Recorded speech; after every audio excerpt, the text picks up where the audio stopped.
Yeah, just first of all, give Virginia a lot of credit. You come in and put together a nice game there to win the game, particularly in the fourth quarter. I thought they played really well, creating those couple of turnovers. But I think, we were shorthanded tonight again, and I told our guys I'm proud of the fight. We talked about it on Friday night that it would come down to turnovers and turnover margin.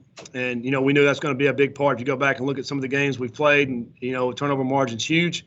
And then it came down to that again today. We did create a couple today, which was nice to see and was great by our defense. But offensively, come out, on the first drive, go all the way down the field. We're inside the 20. You end up throwing an interception, and not only an interception, it goes back the other way for 6 points. So obviously that hurt. And then, we're in this game in the fourth quarter, and, we get a huge fumble there by Cunningham, where we're inside the probably 35-yard line, driving to go tie the game up. That was huge. We get the ball back with 4.5 minutes, and on the first play, and we fumble that one away. And obviously you can't turn the football over if you want to win football games. And that's what happened. That was the difference in the game, and the reason why we came out on the short end of the stick. But like I tell you, I was proud of our guys with what we had out there to play tonight, and I thought they played hard, just came up on the short end. Questions for Coach Satterfield?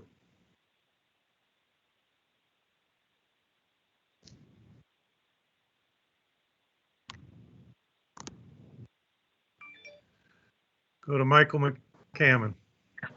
Hey, Coach Satterfield, Michael McCammon from Cardinal Authority here. Coming into the game, obviously, you didn't have Tutu, didn't have Javion, but you were facing a defense that against the pass was, last in the ACC. Were you surprised that you weren't able to get some more, big plays through the air? Yeah, probably was a little bit surprised. I thought, when coming into the game, you never know how defenses are going to plan to play you. And I thought, once we came into here, we felt like we had a good plan to run and throw. But you come in here and you just kind of see how they're playing.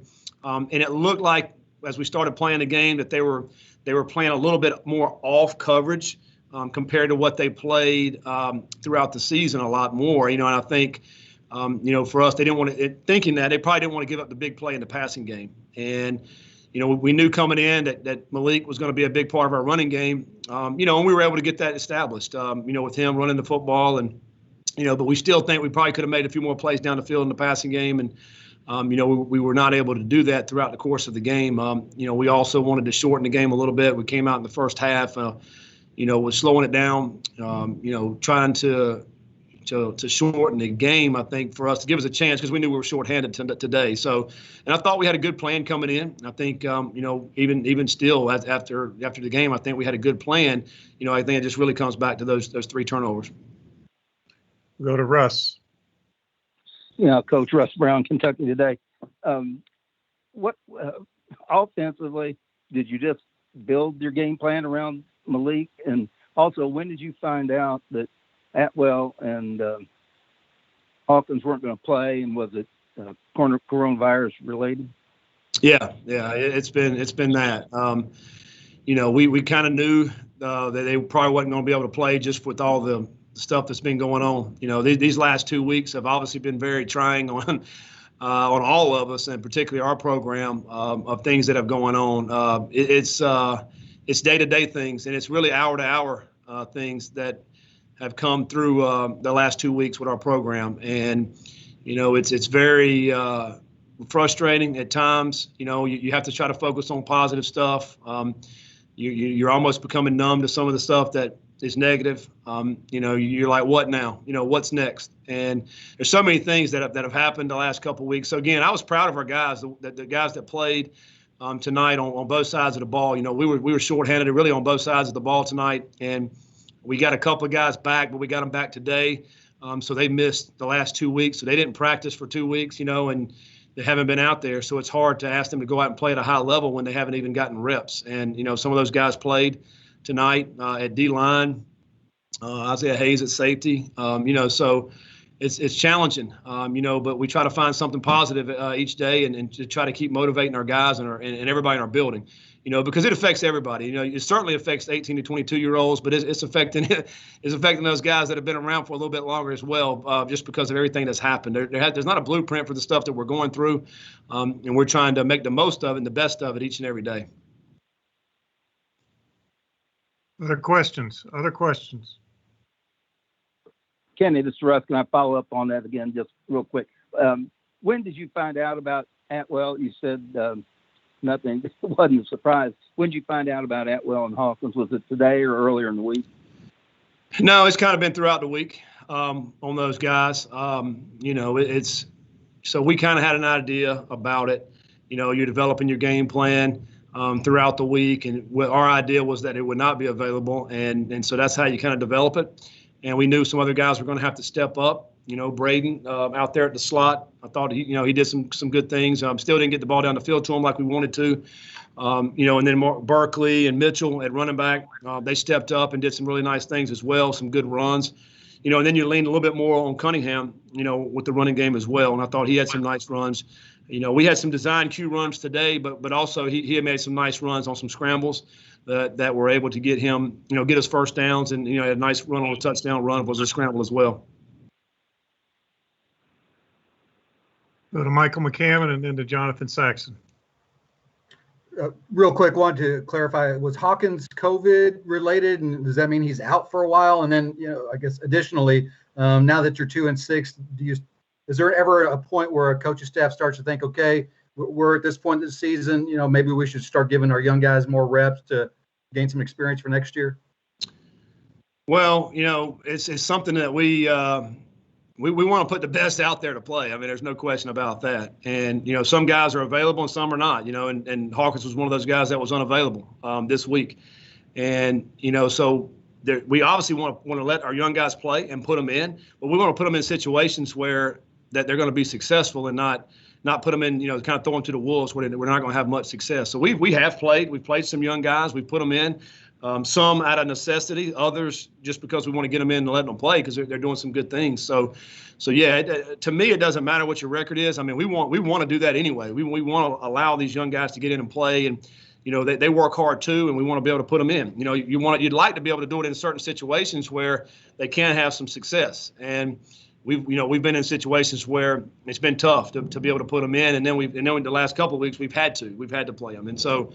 They're kind of growing up right before our eyes because they have to with some of these guys. And as we go through, the next 3 weeks, there'll be more opportunity for guys that maybe hadn't played as much that are going to have to play. That's two things. I mean, number one, they don't have much experience, and number two is that are they ready to play or not? And so you got to look at that. I mean, that's what it comes down to. We want these guys to have success, but at the same time, they do have to get some experience, and as we move forward with it. And to Jonathan. Scott, Brendan Armstrong was, very effective here tonight, doing a little bit of everything for Virginia. What was kind of you all's game plan for defending him, and what were some of the adjustments you all tried to make against him throughout tonight's game? He does. He's sneaky good runner. He does a great job in the running game, I think, just to extend some plays. And I thought our defense did a really nice job of some coverage. But then, Brandon would take it down and go get a first down or go get 5 or 6 yards. And I thought he did a really nice job with that. He did have the one mistake where he threw the interception there, but I think he's a solid quarterback. He's got great size. You see him on the hoof tonight when we watched him out here.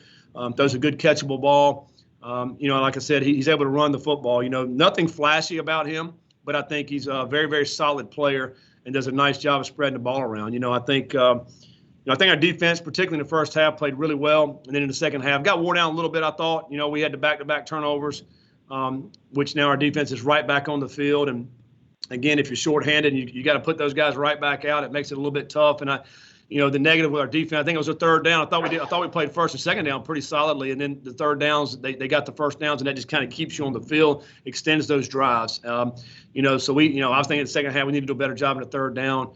We were bringing some more pressure in the second half. We were hoping to try to get to him.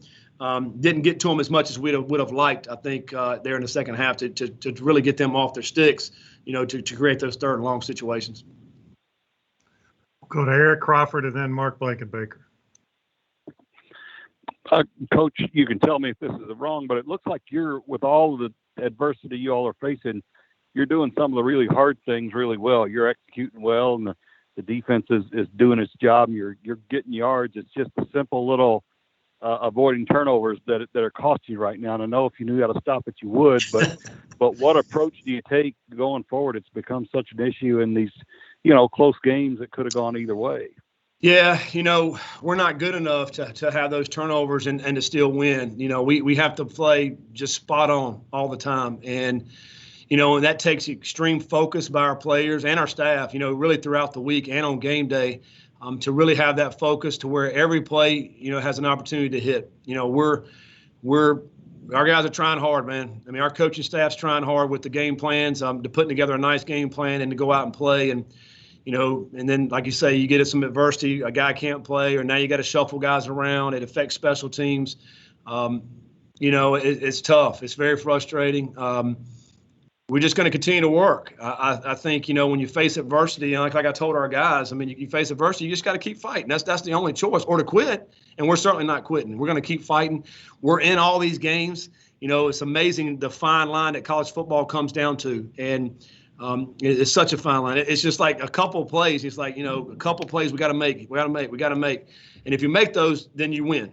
And, just when you look back to last year, we made those plays and we won 8 games, so. But we're right there in these games. We're just not making the plays when we need to, and to put us over the top. And, but I told our guys, we're going to keep working. We're scarring down right now. This adversity is scarring us down. It's going to make us a better program. It's going to make us a better team as we move forward. And we'll reap the benefits of it. And, we just got to continue on and continue working hard. We don't turn the ball over, we got a great chance of winning. Just like this week, there'll be no different. We got Syracuse. I haven't even seen any film on Syracuse. I know I've seen some stats where they turn people over. We got to do a great job of taking care of the football. And if we do that, we'll have a great opportunity. And so we're going to continue to work on it, continue to work on creating turnovers on the defensive side, and hope we come out on the best end of that next Friday. 2 questions left, Mark, and then Tyler. Mark Blankenbaker here, Coach. There was a lot of plays out there building off what you just said, where you'd make a play and then give it right back, or your defense would get the 3rd and long, and then they would convert. I mean, how do you kind of get over the hump there in practice or whatever to kind of make those plays worth your while? Yeah.